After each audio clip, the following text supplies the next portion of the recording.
Hi, everyone. I'm tired and I look tired. So after retirement, I took on a job as caregiver, and I was very specific in trying to figure out my niche. My niche is elderly people with dementia. I just love these folks. I think they get left out a lot. And I currently have a few clients. It happens that I think 3 of my clients were born in 1933, which puts them all at 92 years old. I have one client that's 104, and her brain is there. No dementia at all. Just that her body is failing her. And so I want to start making some clips of just some of the things that people go through from a caregiver perspective, and at no way is this medical advice of any kind. This is my personal experience. When I was younger, I was a caregiver when I was in high school, and then I got a career, did something completely different. Not even in the medical field whatsoever. And then once I retired from that job, I decided to go back to something that was really going to give me some satisfaction. So that was the caregiving. I am sometimes alone with these thoughts because it's me and the clients and maybe their family members. But specifically today, I want to talk about a man. We'll call him Bob. Okay? Bob is 92. He has Alzheimer's, and his wife has tried to keep it secret for many, many years, maybe 7 or longer.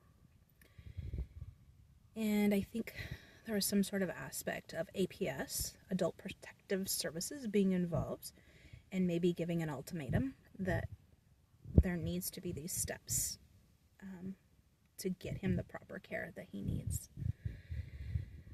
And I spent 3 hours with Bob today, and his wife left for a little while, and she came back, but he is constantly needing reassurance that he is in his home and that he lives with his wife, who loves him very much. They've been married for 65 years, and that he is safe. When speaking with people who have Alzheimer's, family members, or even people in general, have a tendency to argue. Remember that people with Alzheimer's and certain other maybe types of dementia, specifically Alzheimer's though, they don't have the brain connections that they used to. So by arguing with them, you will probably make them more upset. And it could be a volatile situation. For example, Bob, he thinks on a very quick second that his wife is never coming back. And I have to reassure him she is coming back. And he will say, "Oh no, she's not." And his whole demeanor, his eyes, everything changes. And he is very much in the belief that his wife is going to leave him and never come back. He doesn't realize that he's in his home. So you have to reassure him you're in your home, you're safe. And I have found that when I talk to Bob, it is much better on me as his caregiver for that moment, and also on him, since he's already conflicting in his head what is going on. It's much better for me to give very simple answers. When he says, "How long do I have to wait?" 1 hour. Just 1 hour. Or about an hour. He understands that. And all of my clients understand what about an hour means. So it gives them a little moment of some quiet time. Oh, about an hour. Okay. Also, another way to talk about time is, when is my wife coming back? Well, Bob, she will be here before dinner time. Bob, she's coming back before lunch. She has to make you lunch, so she'll come back before lunch. Speaking in very simple terms that they can understand. Now, Bob still has a watch, so I can say, Bob, what time is it? And he is very excited to tell me what time it is, because that's the one thing he still remembers to do. So he looks at his arm and he twists his little watch and he looks at it and he can tell the hour. So he'll say it's 11. But the minutes are confusing. Keep in mind, this man, Bob, was an engineering professor. Very highly, extremely intelligent. So little things like this are really, really hard for him. But that's okay. If he can't read the minutes, I'll say, oh, no problem. It's about 11:30. And I like to say about, because that takes away the necessity for someone to be very concise. We don't even need to talk about it being 11:36, right? Oh, it's about 11:30. Oh, it's almost 12 o'clock. 12 o'clock equates to lunchtime. Oh, it's almost lunchtime. Very simple answers. And when you initially work with someone or have a family member who has Alzheimer's, it's difficult to adapt to the way that they're thinking. It takes some skill. And above that, it just takes some listening and patience. And once you realize there are certain things you don't talk about that will set them off, it will make your life easier as a caregiver, and it will make all the Bobs' lives easier.